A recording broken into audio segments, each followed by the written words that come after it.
حالا برگردیم به خودی همون مسئله خودی وزیر. من درباره خودی وزیر چیزی نمیگم، اما یک چیز رو به ایشان توصیه میکنم.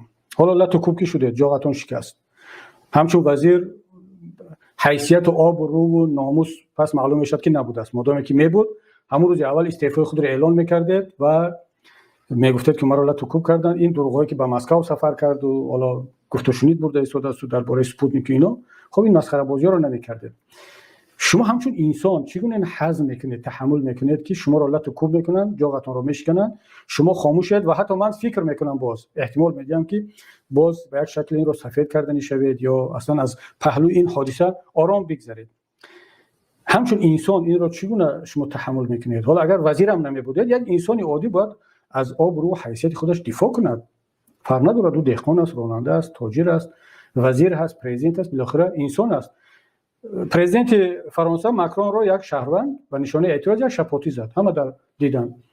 و وقتی که او رو اون نفر رو گرفتند و حالا همچون هجوم به یک شهروند گرفتند، پرزیدنت ماکرون مناسبتش با اون شهروند رو بعداً اعلان کرد که همچون شهروند اگر مرا زده است همچون شهروند باید که مجازات شود، تفتیشات شود و اگر قانون درباره پرزیدنت هم باشد اون مسئله دیگر هست. ولی شما همچون شهروند، همچون انسان، خب چگونه باید واکنش کنید؟ مرا وقتی که مرا نزدن مستقیما، مرا با پمیدار و با تخم و با اینا هوا دادن، با کیم کسی دیگر رسید در یک جای دیگر، چون مرا محافظان محافظت کردند و بالاخره از اونجا دور بردند.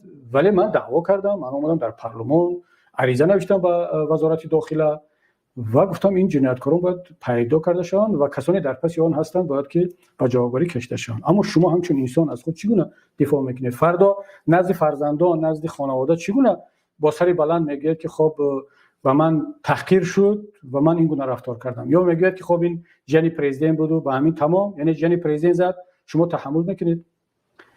این سوال و این مسئله گذاری ما با وزیر دیگر همچون وزیر نیست، همچون انسان است. چون مطمئن باشد بعد چند سال از وزیری میروید، چقدر که من از دپوتاتی رفتم، از وزیری شما هم میروید، ولی در نزد تاریخ، در نزد فرزندان، حداقل در نزد وجدان خودتان شما تا آخر عمر سربلند سرافراز خواهد بود که من در مقابل این تحقیر نسبت خودم خاموش ننشستم فقط برای آنکه طرف خانواده پرزیدنت بود.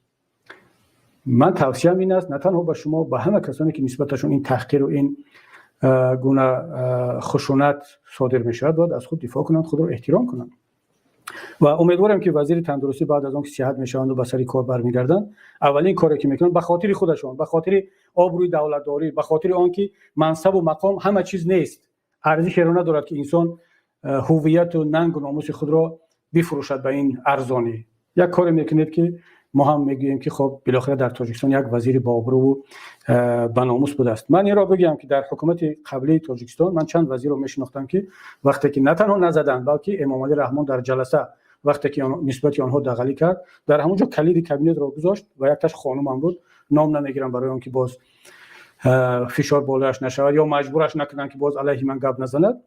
کلید رومان از همون جلسه حکومت بیرون شد، گفت که با من در کار نیست، وقتی که چنین مناسبت با من از طرف پرزیدنت میشود این مکان و منصب و کابینه در کار نیست. رفت و آبروی خود را حفظ کرد. من چند بار او را دیدم بعد از اینکه از حکومت رفت، تبریکش گفتم، بالاخره گفتم احترام خود را حفظ کردی. و باز در جلسه‌های شورای جمعیتی اینا می‌دیدم که حتی خود پرزیدنت با احترام نسبت به مناسبت می‌کرد.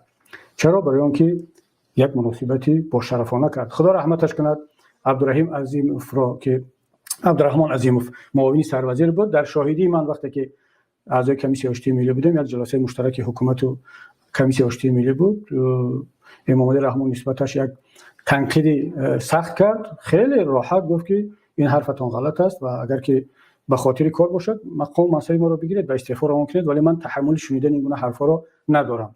یعنی در خود همین حکومت تاجیکستان بودن جوانمردان، انسان‌هایی که خیلی آبرومند بودن و از حیثیت خود همچون انسان دفاع میکردن و با همون آبرو از دنیا یکیش رفت، دیگرش خدا عمرش دراز کند هنوزم هست. حداقل من 2 نفر رو از اعضای حکومت میشناسم. خب با شما چی شده است؟ چرا این رو تحمل میکنید؟